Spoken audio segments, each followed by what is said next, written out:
Ele era um verdadeiro gênio, era muito rico e, para piorar, teve uma vida invejável. Ele é o pai da filosofia moderna e autor do maior bordão da história da humanidade, aquele de deixar inveja em qualquer publicitário nos dias de hoje. A vida dele, por esse e por outros detalhes, daria um livro. Na verdade, já rendeu vários livros. Mas enquanto eu e você não adquirimos a devida competência para escrever um bom livro sobre o assunto, que a vida dele renda pelo menos um vídeo razoável aqui. Para falar, portanto, nesse vídeo da vida do grande filósofo francês René Descartes, que eu apareço aqui hoje. Muito prazer, eu sou Túlio Augusto, sociólogo e professor, e convido você, minha caríssima, você, meu caríssimo, a ter a sua vida também melhorada, enriquecida com esse humilde canal. Se inscreve clicando aqui embaixo, dá o like no vídeo se você gostar, deixe suas impressões aí nos comentários. Eu tenho certeza que você já ouviu falar do René Descartes, né? Ele é conhecido de todo mundo, você pode, mesmo quem não tem a menor familiaridade com as suas ideias, já ouviu falar dele, né? Se você nunca, nem sequer ouviu falar dele, bom, aí o caso é mais grave, mas tudo bem, você está no lugar certo. Ele é um filósofo nascido em 1596, na França, na pequenina La Reine, na França, e ele morre em 1650 em Estocolmo, na Suécia. Bom, eu disse que ele era o pai do maior bordão, né, da história, porque é a síntese da teoria dele, da filosofia dele, que se tornou um grande chavão aí, mesmo para quem não entende patavina de filosofia, né? Ele é um filósofo racionalista, dos que colocavam a razão acima de tudo, e isso o coloca ali em sintonia do que viria a ser, com o que viria a ser a filosofia moderna, né? Até então era novidade antes dele. Ele já estava em perfeita sintonia com as ideias iluministas que vão surgir com maior vigor um tempo depois, né? Nós estamos falando aqui do século XVI, ele nasce no século XVI, né? Morre no século XVII, né? E essas ideias só vão graçar com maior vigor ali a partir do século XVIII, mas ele já estava vendo a sua volta e de alguma maneira sendo parte da chamada Revolução Científica, que é um processo que se dá por esse período aí. Eu tenho um vídeo aqui a respeito, te convido a assistir. Bom, ele era muito rico, não precisou trabalhar, olha que coisa maravilhosa. Diferentemente da tradição dos outros filósofos antes dele, ele nunca foi professor, né? Ele tinha um estilo de escrita muito bom, muito respeitável, assim. Mas ele nunca foi professor, né? Ele nunca precisou trabalhar, porque o pai dele era uma espécie de conselheiro do parlamento e deixou muitas terras. Ele vendeu essas terras, aplicou o dinheiro e teve uma vida maravilhosa, sendo rico e se dedicando sempre ao conhecimento e às coisas boas da vida, né? Mais ou menos como eu vou fazer depois que eu ganhar na loteria. E ele teve uma formação jesuíta, num colégio jesuíta, muito boa, muito voltada para matemática também. Depois ele cursou direito e ele sempre se angustiava com o fato de que na matemática, independentemente da linha abraçada pelo professor, pelo teórico, se chegava sempre ao mesmo resultado, né? Ao passo de que na filosofia, nas ciências, dependendo do ponto de partida, dependendo da visão abraçada, você tinha visões ou soluções muito diferentes entre si, né? A matemática, portanto, era uma fonte de conhecimento mais segura, né? E a filosofia e as ciências em geral da época não o eram tanto. Isso o incomodava e ele, portanto, queria fazer com que a filosofia e as ciências fossem mais dotadas dessa segurança na produção dos resultados das suas investigações, né? Ele, portanto, tenta desde o início trazer mais matemática para as reflexões filosóficas, né? Isso é um pouco tá vinculado com a tradição que vem lá do Tales de Mileto, na Grécia Antiga, né? De grandes filósofos aproximados da matemática. Ele se alistou ao exército do Maurício de Nassau, né? Aquele holandês que viria depois a governar Pernambuco aqui no Brasil, né? Depois que os holandeses invadem o Nordeste brasileiro. E ele fica ali morando na Holanda, tem uns 2 anos de folga, mas depois, para sacudir o esqueleto, ele vai lá lutar numas guerras, ele vai participar da Guerra dos 30 Anos, e ele acaba morando uns 20 anos na Holanda, né? A Holanda já era, naquela época, um país com muita tolerância religiosa, com muita abertura comercial e com abertura para a livre circulação das ideias, né? Por isso ele encontra ali um lugar bom para publicar os seus textos, para fazer as investigações filosóficas, sem estar livre ali, estando livre ali das amarras da igreja, né?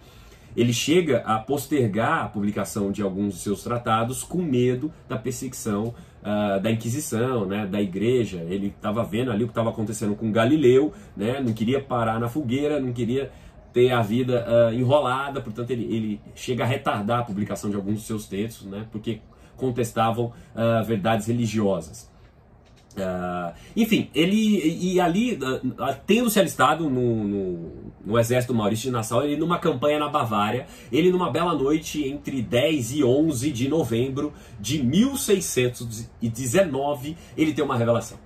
Ele tem uns sonhos que mostram para ele ali que ele ia escrever uma grande filosofia que ia mudar o mundo, né? E que ele precisava levar a cabo aquele projeto filosófico, né? E aquele projeto meio que já vem pronto, né? Ele meio que faz um download ali de ideias divinas que ele ia botar no papel e iam transformar a ciência. Pelo menos foi essa a versão que ele contou, né? Eu precisamente estou gravando esse vídeo em 9 de novembro, né? Quando eu estava... É coincidência, não planejei isso, mas quando eu vi que eu estava reunindo alguns dados da vida dele para antes de ligar a câmera aqui, quando eu vi que foi nesse dia, esse fato me marcou. Quem sabe seja amanhã, quando você estiver vendo esse vídeo, que você vai também absorver essas ideias premonitórias aí, grandes reveladoras sobre o seu futuro. Pois é. E aí ele levou adiante esse projeto, né, e ele tinha a percepção de que o ser humano tem uma parcela de conhecimento que é inata. Isso é, nasce com o indivíduo, né? Por exemplo, o entendimento sobre o que é Deus, a possibilidade de entender raciocínios lógicos e matemáticos, né? Todas essas são categorias inatas que nascem com o indivíduo, mas que só são devidamente acessadas através do exercício racional, né, e metódico. E ele, muito preocupado com o método, ele escreve em 1627, né, levando a cabo aqueles seus sonhos lá de 1619, o seu livro mais importante, que é O Discurso do Método, no qual ele apregou que a busca da verdade só é possível através de um método seguro, né? Por isso também a contribuição dele é muito revolucionária para a ciência, né? Sem método não se chega a lugar nenhum na produção do conhecimento científico, né? E ele é o cara que traz o método aí para o centro da produção do conhecimento, né? Não existe conhecimento sem método. E o método dele é a dúvida metódica, é duvidar de tudo, né? É abraçar a dúvida como um preceito primordial norteador, né? Você tem que desconfiar de tudo à sua volta, né? Imagina que você, mesmo aquela sua percepção imediata, né, sobre... se você olhar no horizonte ali, a Terra te parece plana, né? Mas os seus sentidos podem te enganar. Portanto, você tem que ter uma dúvida e sair questionando absolutamente tudo para chegar a um patamar ideal de conhecimento, né? Isso seria muito útil para você que adora acreditar em fake news, né? Nessas coisas que você recebe aí em sigla ou qualquer coisa que dizem para você, você acredita, né? Pois é, se você tivesse a dúvida metódica do Descartes, você seria uma pessoa mais inteligente, de acordo com a visão dele, né?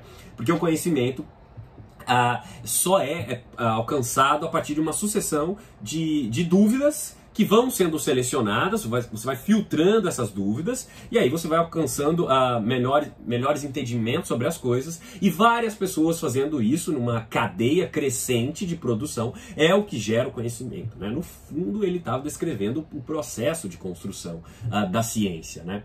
E ele é pioneiro nesse sentido, né? Imagine que exista aí uma metáfora que ele usa muito, uma espécie de gênio maligno, né? Controlando o mundo, e mesmo a sua percepção mais imediata, aquilo que você está vendo, você está sentindo, pode não ser exatamente igual você está vendo e você está sentindo. Portanto, abraçar a dúvida metódica é a primeira porta para você alcançar um conhecimento maior, né? Você deve duvidar de tudo, inclusive da própria existência dos demais aqui, né?